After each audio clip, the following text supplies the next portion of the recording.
1,00,000 మంది శివభక్తులతో కలిసి మహారుద్రాక్ష పూజలో పాల్గొనండి. వెంటనే కాల్ చేసి మీ పేరును నమోదు చేసుకోండి. నమస్తే అమ్మ. మామూలుగా యూట్యూబర్స్ బాగా ఫేమస్ అయిపోతున్నారు. పెరుగు పచ్చడి ఆంటీ చూసుకున్నా, తర్వాత చిట్టి పికిల్స్ ఆవిడ చూసుకున్నా, అలేఖ్య చూసుకున్నా, ఇప్పుడు నందు అంటే వీళ్ళందరూ బాగా ఫేమ్ అయిపోయి ఒక స్థాయికి వచ్చిన తర్వాత వీళ్ళ మీద చాలా మోసాలు కుట్రలు ఉన్నాయని బాగా అందరూ అనుకుంటూనే ఉంటారు. కానీ అది కూడా వీళ్ళు ఇంకా ఫేమ్ అవ్వడానికి అవుతుందా అనిపిస్తుంది. ఇవి వచ్చినా కూడా వీళ్ళని ఇంకా బాగా పై స్థాయికి అంతే కదా. ఒక రకంగా మనం పబ్లిసిటీ చేసినట్టే వాళ్ళని కదా. సో వాళ్ళు చేసిన ఘోరాలు నేరాలు ఇవన్నీ ఒక పక్కన పెడితే, అయ్యో ఇప్పుడు ఎవ్వరికి తెలియదండి. ఎవరో మీరు అన్న XYZ ఎవరికి తెలియదు. ఎవరో ఈమె గురించి ఇంత చెప్తున్నారని సర్చ్ చేస్తాడు. తెలియనోడు కూడా సర్చ్ చేసేసి చూస్తాడు అనమాట. కానీ ఒక చూస్తే వ్యూవర్షిప్ పెరిగిపోతుంది. ఎవరైనా సరే ఎవరైనా యూట్యూబర్స్ అంటే ఎలా తయారైపోతున్నారంటే వాళ్ళకి సబ్స్క్రిప్షన్స్ చాలా వస్తున్నారు, సబ్స్క్రైబర్స్ ఎక్కువ వస్తున్నారు, వ్యూవర్షిప్ ఎక్కువ వెళ్తుంది. ఎక్కువైనప్పుడు వీళ్ళు ఏమనుకుంటున్నారంటే ఇక మనం ఏం చేసినా కూడా వీళ్ళు జనాల అమాయకులు నమ్ముతారు, మనం ఏది చేయమంటే అది చేస్తారు అనేసి. అంటే వీళ్ళు యాక్టింగ్ వరకే, వీళ్ళ రీల్స్ వరకే పెట్టుకుంటే ఎస్ నిజంగా మీరు అన్నట్టుగా ఆవిడెవరో US లో ఉండే ఆవిడ అందరినీ చాలా ఎంటర్టైన్, ఒకలాంటి హస్కీ వాయిస్ తో పిల్లలను కూడా ఇన్వాల్వ్ చేసి అందరూ చూసారు, అందరూ ఎంజాయ్ చేశారు. అది ఎంతవరకు ఉండాలి? అంతవరకే ఉండకుండా అంటే మీకు వీసాలు ఇప్పిస్తాను, దాని తర్వాత మీ రెన్యువల్ చేయిస్తాను, ఇంకా మీకు ఏదన్నా జాబ్ కావాలంటే నేను ఇక్కడ ఇప్పిస్తానని చెప్పేసి ఒకటి అంటే రాజుగారు ఎవరి మీద అలిగేషన్స్ వచ్చినప్పుడు ఒకరో ఇద్దరో ఫోన్లే పడక వాళ్ళు చాలా ఎదిగిపోయారు. ప్లస్ ఈ మధ్య ఆమెకి సినిమా ఛాన్స్ కూడా వచ్చిందని ఈర్ష్యతో, ద్వేషంతో, జలస్తో ఎవరైనా బ్లేమ్ చేస్తారు. కానీ అందరూ చేయరు కదా. ఒకరు ఇద్దరు ముగ్గురు 100 మంది చేయరు కదా. ఇప్పుడు మీరు అది అంటారు కదా, తేనె చుట్టేలాగా ఎవరికి కదిలిసిన ఆవిడ వల్ల, వాళ్ళ కంపెనీ వల్ల, వాళ్ళిద్దరు వైఫ్ హస్బెండ్ చేసిన మోసాల వల్ల అందరూ బయటకు వచ్చేసి ఇలా అయిపోయామని చెప్తున్నారు. అంటే ఒకరు ఇద్దరు మళ్ళీ ఒకరిద్దరు అబద్ధాలు చెప్పరు. మీరు ఇంతమందిని మీరు మోసం చేశారు అంటే ఎంతమందిని వాళ్ళందరూ కూడబలుకోరు కదా. ఒక ఫ్యామిలీ అనుకోండి, వీళ్ళందరూ ఒక మాట మీద అనొచ్చు. ఎక్కడి నుంచో పాకిస్తాన్ లో కూడా ఉన్నారట వీళ్ళు మోసం చేసిన వాళ్ళు.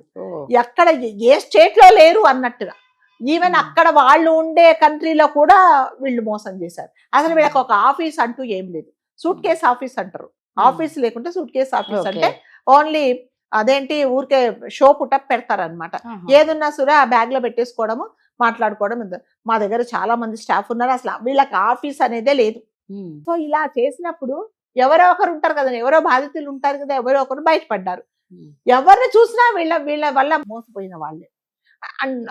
వీళ్ళే కాకుండా చాలా మటుకండి. ఇప్పుడు మీరు అన్నారుగా పెరుగు పచ్చడి ఆంటీ అని ఆవిడ, తర్వాత ఈ పికిల్స్ చేసిన జనాలకు ఒక నమ్మకాన్ని కలిగించిన తర్వాత ఇంకా ఏం చేసినా కూడా వీళ్ళని ఒక పెద్ద దేవుళ్ళలాగా, సెలబ్రిటీస్ లాగా చూడడం ఎప్పుడైతే వీళ్ళు మొదలు పెడతారో, వీళ్ళ చేసే పని వదిలేసి మిగతా వాటి మీద కాన్సన్ట్రేట్ చేసి ప్రజలను వాళ్ళ వైపు తిప్పుకొని ఏం చేసినా కూడా ఇంకా మాకేం కాదు, మేము ఒక స్టేజ్కి వచ్చేసాము అనుకొని ఇలా మోసాలు చేస్తున్నారండి. అసలు ఎవరిది తప్పు అంటే మళ్ళీ మనదే తప్పు.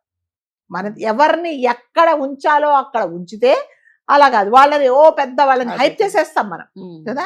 వాళ్ళని హైప్ చేసేసి విపరీతమైన కమెంట్స్ పెట్టేసి దేవుళ్ళలాగా చూస్తే వాళ్ళు ఏం చేస్తున్నారు, ఇలా చెలరేగిపోతున్నారు. ఇప్పుడు మీరు చెప్పిన ఆ పికిల్స్ ఆవిడ కూడా అంతే.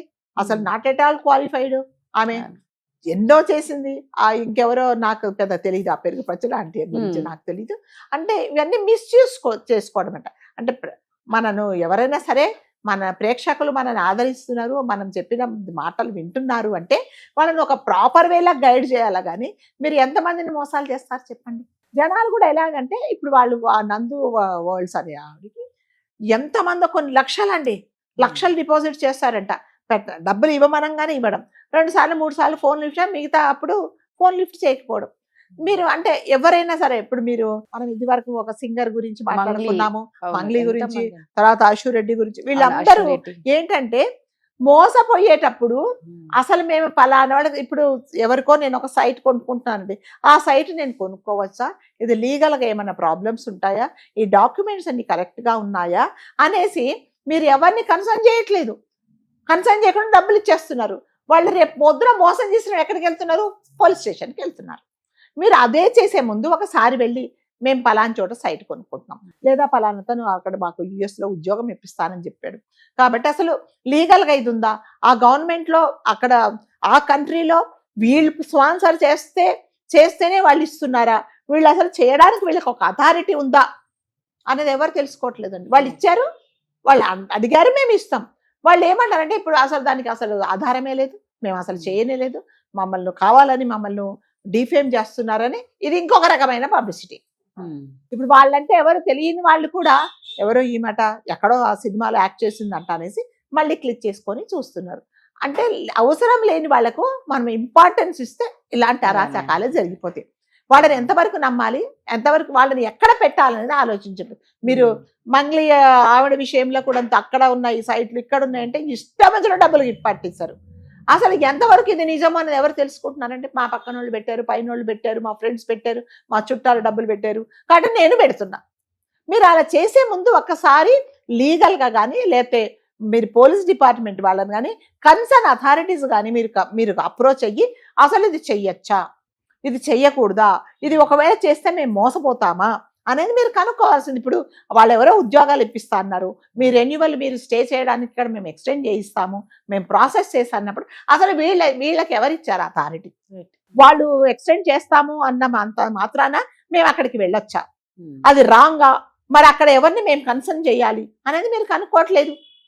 అంటే ఫ్రీగా ఏదైనా వస్తుంది అంటే డొక్కదారిలో పోతే మనకు తొందరగా వస్తుందని మీరు అప్రోచ్ అవుతున్నారు. ఇలా మోసాలు పోతున్నారు. ఒకరు కాదు, ఇద్దరు కాదు, 100 మంది వస్తున్నారు. మీరు యూట్యూబ్ ఆన్ చేయండి, నేను మోసపోయా, మమ్మల్ని మోసం చేసేసారు. ఒక అతను చెప్తున్నాడు, వీళ్ళ వల్ల మేము అక్కడ 4 సంవత్సరాలు ఉండేవాళ్ళము, మా వీసా మాకు ఎక్స్టెండ్ కాలేదంటే మేము ఇంటికి వచ్చేసాము. ఇంటికి వచ్చినందుకు మా అమ్మగారికి బ్రెయిన్ స్ట్రోక్ వచ్చింది, మేము అక్కడ ఉద్యోగం ఉందని మా వాళ్ళు ఇక్కడ అప్పులు చేశారు, మా ఇంట్లో వాళ్ళ ఆరోగ్యాలన్నీ పాడైపోయినాయి, నేను మెంటల్గా ఫిజికల్గా చాలా డిప్రెస్ అయిపోయాను, మేము ఏం చేయాలో మాకు అర్థం కావట్లేదు. వీటన్ని కారణం ఏంటండి? మీరు నమ్మడమే కదా.